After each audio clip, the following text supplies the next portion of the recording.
Good morning. I'd like to start by reading from Anne Weems' book, Kneeling in Bethlehem, a poem titled Toward the Light. Too often, our answer to the darkness is not running toward Bethlehem, but running away. We ought to know by now that we can't see where we are going in the dark. Running away is rampant. Separation, stylish. Separation from mates, from friends, from self. Run and tranquilize. Don't talk about it. Avoid. Run away and join the army of those who have already run away. When are we going to learn that Christmas peace comes only when we turn and face the darkness? Only then will we be able to see the light of the world. It seems like a full morning already as we celebrate the second week of Advent and contemplate peace. We've heard from Isaiah, Maya Angelou, and now Anne Weems on the topic. We've heard our choir sing about peace, and we've watched the peace candle be extinguished and be relit. My heart broke a little as the peace candle's flame was put out. Maybe you too felt the darkness, if only for a few minutes, by the lack of peace. Perhaps you feel the darkness every time you turn on the news or open your social media accounts.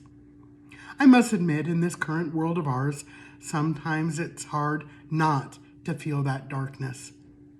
But just like the relighting of this morning's candle, Advent reminds us that light has a way of banishing darkness.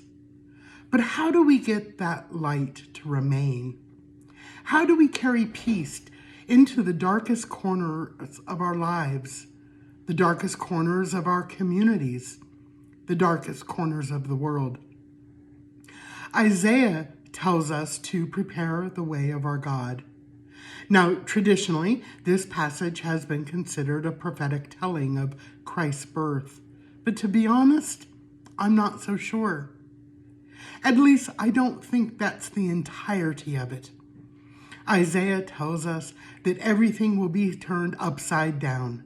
Mountains made low, valleys inverted, uneven ground, and rough places, all made safe and suited for easy travel. Then the glory of God shall be revealed. Then. Well, we certainly don't read about this in the nativity stories. Mary and Joseph had anything but ease of travel. After Jesus' birth, we don't hear of these things being fulfilled either. Instead, it's a mad dash to safety as Herod calls for the death of all firstborn boys. No, I believe this passage is telling us how to prepare for the glory of God to be revealed. I'm sure we all remember a couple of summers ago when the cry of no justice, no peace was heard from nearly every city, large and small, in America. Surely this is what Isaiah was talking about. There can be no peace without justice. We must be the ones who turn everything upside down, from the mountains of capitalism to the rough places of oppression. The low places of loving inclusion must be lifted up, and then the glory of God shall be revealed. And Weems reminds us in today's poem that Christmas peace comes only when we turn and face the darkness. Modern prophetess Maya Angelou declares, "We are the miraculous, the true wonder of this world. That is when, and only when, we come to it." Trappist monk and mystic Thomas Merton learned the way we come to it, as Angelou put it. He describes an experience he had in his book, Conjectures of a Guilty Bystander, as he walked the streets of Louisville, Kentucky, in the center of the shopping district.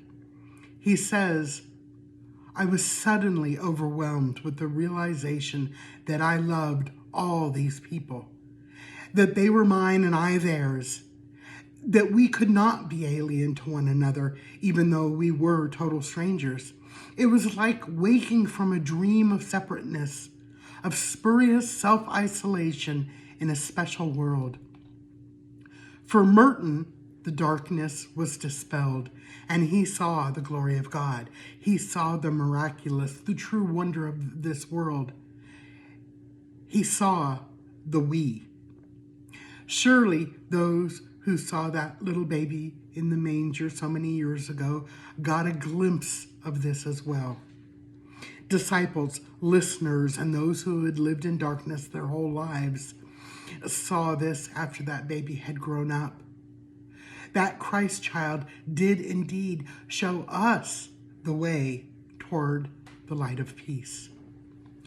May we all recommit ourselves to relighting the candle of peace, even though it may be extinguished over and over again.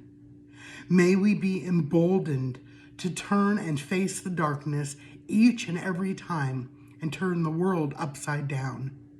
May we prepare the way of our God until the time when all people shall see it together. Amen.